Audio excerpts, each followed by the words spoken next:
السلام علیکم ورحمۃ اللہ وبرکاتہ۔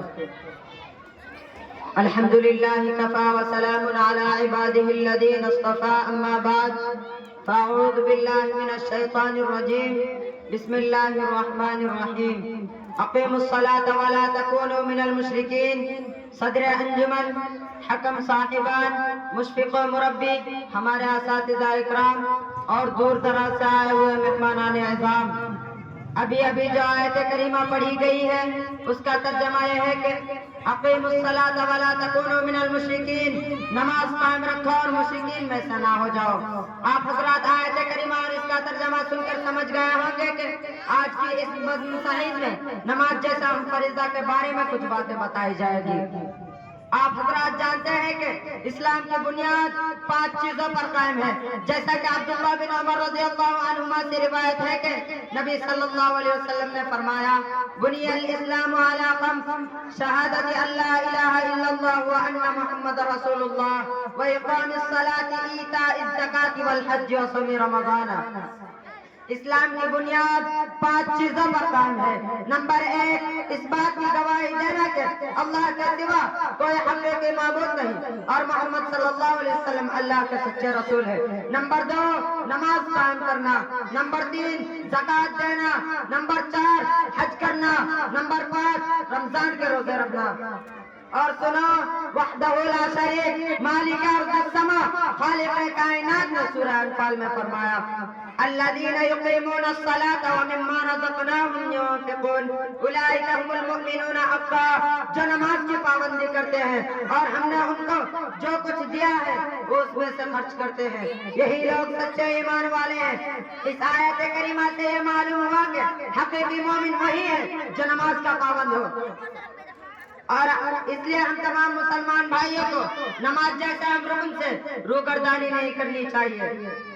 اور حقیقت یہ ہے کہ نماز سے لاپرواہی برتنے والا جنت کے بجائے جہنم میں جائے گا، بلکہ قرآن کے اندر واضح کر دیا گیا ہے کہ جب جہنمی جہنم میں چلے جائیں گے تو جنتی حضرات جہنمیوں سے سوال کریں گے، ما سلککم فی سقر، تمہیں کس چیز نے دوزخ میں ڈالا؟ قالوا لم نک من المصلین، وہ جواب دیں گے کہ ہم نمازی نہ تھے۔ ان آیات سے یہ بات اثر من الشمس ہو گئی کہ بغیر نماز ادا کرے کوئی چارہ نہیں، اور حقیقت یہ ہے کہ نماز مسلمان اور کافر کے درمیان حد فاصل ہے۔ اگر آپ نماز ادا کرتے ہیں تو مسلمان ہیں اور اس سے روگردانی کرتے ہیں تو مسلمان نہیں۔ آئیے اس سلسلے میں آپ صلی اللہ علیہ وسلم نے فرمایا، بین الرجل و بین الکفر والشرک ترک الصلاۃ، مومن اور کافر و مشرک کے درمیان فرق کرنے والی چیز نماز چھوڑنا ہے۔ میرے بھائیوں، اس دور میں بہت سے نام و نہاد مسلمان ایسے ہیں جو نماز سے غافل رہتے ہیں، اس کی قدر نہیں کرتے۔ آج ہمارا رویہ نماز کے متعلق سب سے زیادہ افسوسناک ہے۔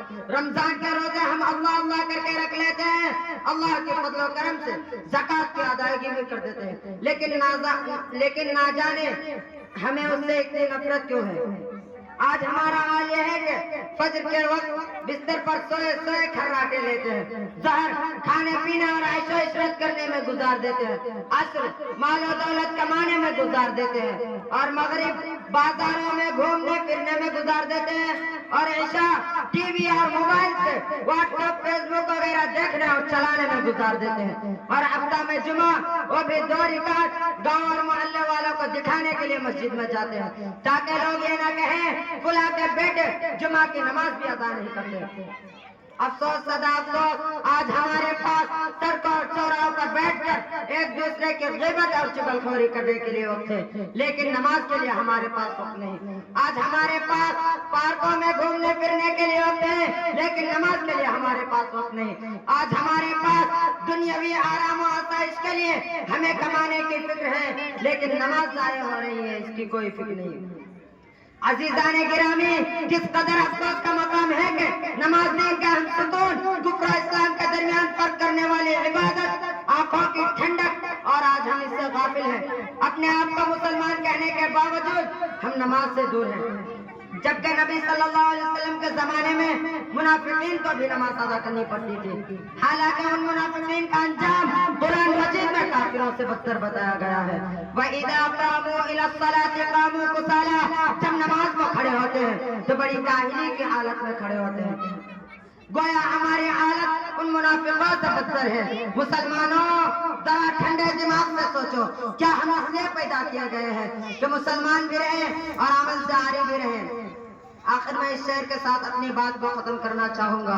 روز محشر کی جاگداز بود, روز محشر کی جاگداز بود, اول پرشش نماز بود. روز محشر جو کہ بڑا جان لیوا ہوگا, اس دن بھی سب سے پہلے نماز کے بارے میں پوچھا جائے گا.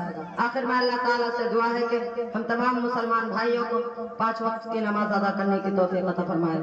آمین. وآخر دعوانا الحمدللہ رب العالمین. السلام علیکم ورحمۃ اللہ وبرکاتہ.